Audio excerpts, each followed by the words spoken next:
Shalom saudara-saudaraku yang dikasihi dan diberkati oleh Allah. Bersama dengan saya Daniel P.O. Tagal, kita kembali merenungkan firman Tuhan, mendengarkan Tuhan Allah berfirman kepada setiap kita. Mari siapkan hati kita berdoa. Bapa, kami siap mendengarkan Engkau berfirman. Berikan pengertian pemahaman yang benar, supaya kami hidup benar di hadapan-Mu. Diberkati dan menjadi berkat bagi sebanyak mungkin orang. Terima kasih Bapa. Dalam nama Tuhan Yesus, haleluya, amin. Saudaraku, mari kita buka Alkitab kita dari Amsal 22 ayat 24 dan 25. Kalau sudah dapat, saya bacakan untuk kita semua. Jangan berteman dengan orang yang lekas gusar. Jangan bergaul dengan seorang pemarah, supaya engkau jangan menjadi biasa dengan tingkah lakunya dan memasang jerat bagi dirimu sendiri. Nah, ini adalah hal yang berhubungan dengan pertemanan, pergaulan. Tuhan berbicara, memberikan nasihat, memberikan wejangan, memberikan firman-Nya kepada setiap kita untuk kita lakukan. Nah, berdasarkan kebenaran firman Tuhan ini, saya memberikan judul pergaulan yang sehat. Apa itu pergaulan yang sehat?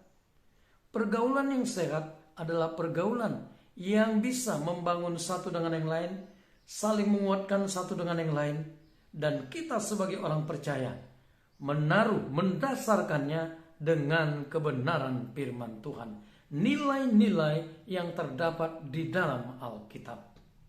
Itulah pergaulan yang sehat. Pergaulan yang membangun satu dengan yang lain.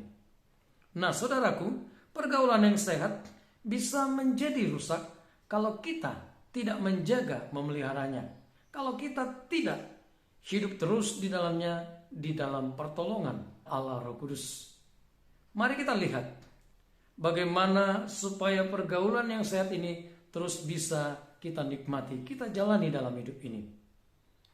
Nah, hal yang pertama yang harus kita lakukan yaitu ketaatan kepada perintah Allah.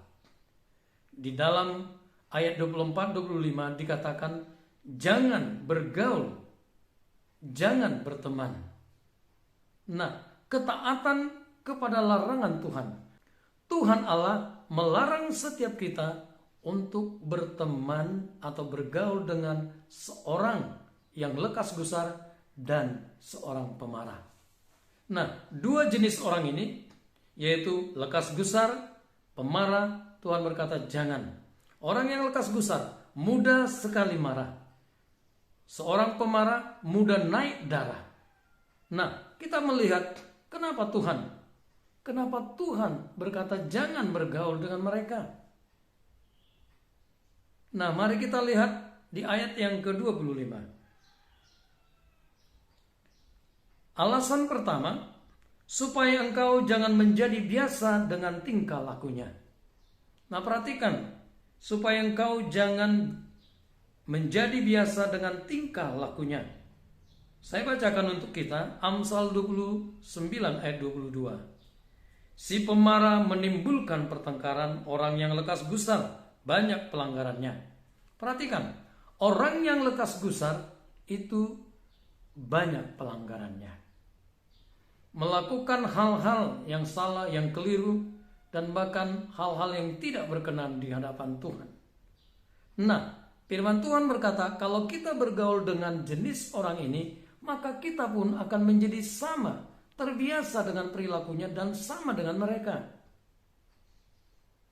Nah, perhatikan yang kedua, si pemarah. Si pemarah membangkitkan pertengkaran, menimbulkan pertengkaran.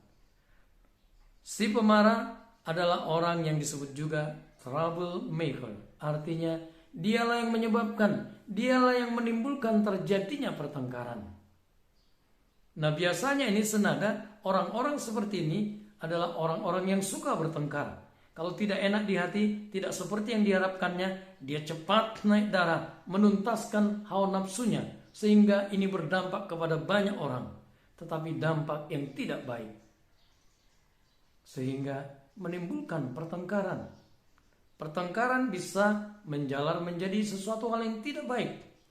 Penganiayaan, perkelahian, pembunuhan. Nah, oleh sebab itu Tuhan berkata, jangan bergaul dengan mereka. Nah, untuk menguatkan ini, saya ingin membawa kita untuk membaca Amsal 13 ayat yang ke-20. Siapa bergaul dengan orang bijak menjadi bijak, tetapi siapa berteman dengan orang bebal menjadi malang. Nah, sudah jelas ini semacam hukum pergaulan yang Tuhan sampaikan kepada kita. Kalau kita bergaul dengan orang bijak menjadi bijak. Artinya, kalau kita bergaul dengan seorang yang lekas gusar, kita pun nantinya menjadi orang yang lekas gusar. Kalau kita bergaul dengan seorang pemarah, kita pun akan menjadi seorang pemarah. Firman Tuhan sudah jelas, orang yang bergaul dengan orang bijak menjadi bijak. Orang yang bergaul atau berteman dengan orang yang bebal menjadi malang. Nah, ini adalah alasan yang sungguh Tuhan sampaikan. Kenapa Tuhan melarang kita bergaul berteman dengan dua jenis orang ini? Nah, yang kedua, alasan yang kedua, Tuhan berkata di sini, dan memasang jerat bagi dirimu sendiri. Artinya, kita akan terperangkap, kita akan terjerat dengan kehidupan, pergaulan yang sama dengan mereka. Selain menjadi seperti mereka, kita juga akan menjadi orang yang terjerat, terperangkap, terikat. Artinya, walaupun kita sudah mengerti dan bahkan sadar itu tidak benar, tidak baik, kita akan kesulitan untuk keluar. Kita akan sulit dan tidak mampu keluar dengan kekuatan kita sendiri. Karena apa? Kita sudah terperangkap, sudah terjerat di dalamnya.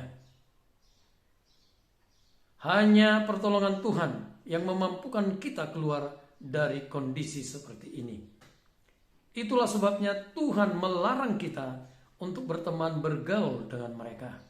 Karena ini sangat menyulitkan dan bahkan membuat kita terjerat, terikat dan tidak bisa lepas lagi.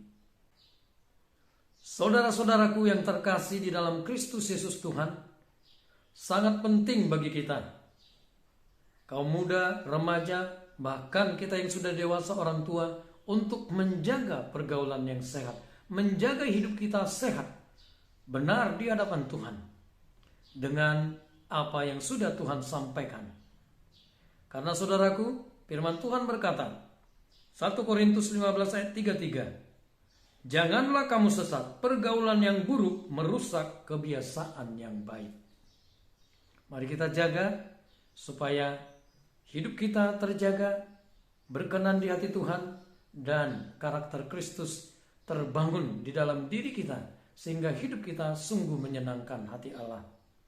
Orang-orang yang memelihara pergaulan yang baik, pergaulan yang sehat, firman Tuhan berkata, saya bacakan ayat yang terakhir, Amsal 24 ayat 14. Ketahuilah demikian hikmat untuk jiwamu.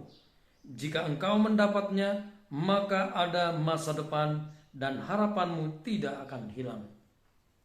Mari kita memohonkan hikmat ilahi supaya kita dimampukan menjaga hidup kita benar, hidup kita bersih, pergaulan yang sehat. Sehingga dengan demikian kita melihat ada masa depan dan pengharapan tidak hilang.